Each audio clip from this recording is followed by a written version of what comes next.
just in terms of the Leafs creating cap space, if you look at Connor Timmins as maybe the odd guy out, Liljegren looked pretty decent at times throughout the first preseason game against Ottawa.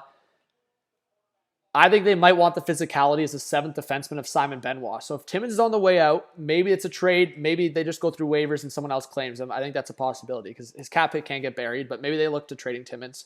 The conversation is, do you trade Jarnkrok? Well, if you trade Jarnkrok, that's 20 goals lost. Are you going to try to find it somewhere else? Is it from Nick Robertson? Is it, a lot of people want the throwback of signing a Phil the Thrill Kessel. I don't know if Kessel wants to come back to Toronto, but there's a lot of talk about the Leafs looking at Patrick Kane, who's training in Toronto right now. The Kane and Kessel one, I think both those guys will go to the U.S., but maybe I'm wrong. But there are some guys in free agency that maybe they'll look into. I mean, you know what? A veteran like Paul Stastny could be interesting. He played in Winnipeg. Maybe he's okay with playing in the Canadian market.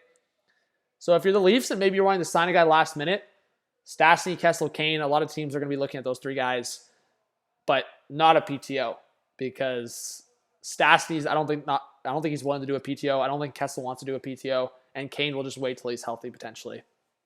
Noah Gregor could make it out of Leafs training camp, and I talked about this on the live stream.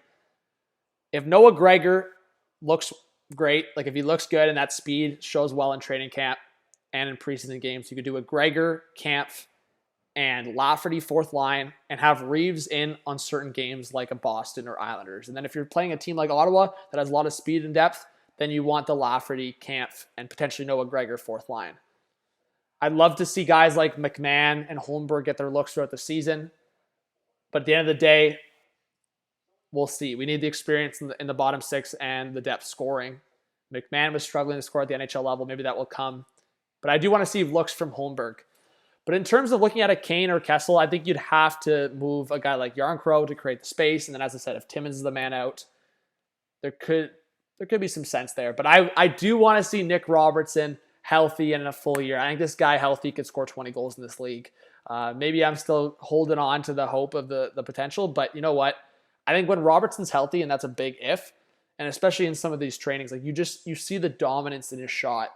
And obviously a little undersized, but I think at some point through his career, if he can bulk up and stay healthy and find some success in the top nine, because he's got to be a top nine guy, you can't bury him on the fourth line, then it gives the Leafs a lot of scoring options. So I think that's the only way you can trade a guy like Jarnkrok and be comfortable with your depth scoring is if you move Jarnkrok, either bring in one of those veteran forwards in free agency I just talked about.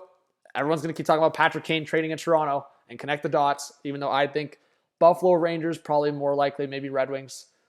The Leafs would be a lot of fun. I just don't think it's as likely. And then people will talk about the Kessel thing. But I think Nick Robertson's that guy that if you do trade Jarnkrok, you need Nick Robertson to step up and put some of those goals on the board. So, yeah, let me know your guys' thoughts. I mean, the Leafs will have to look at things as they try to create the cap space for opening night.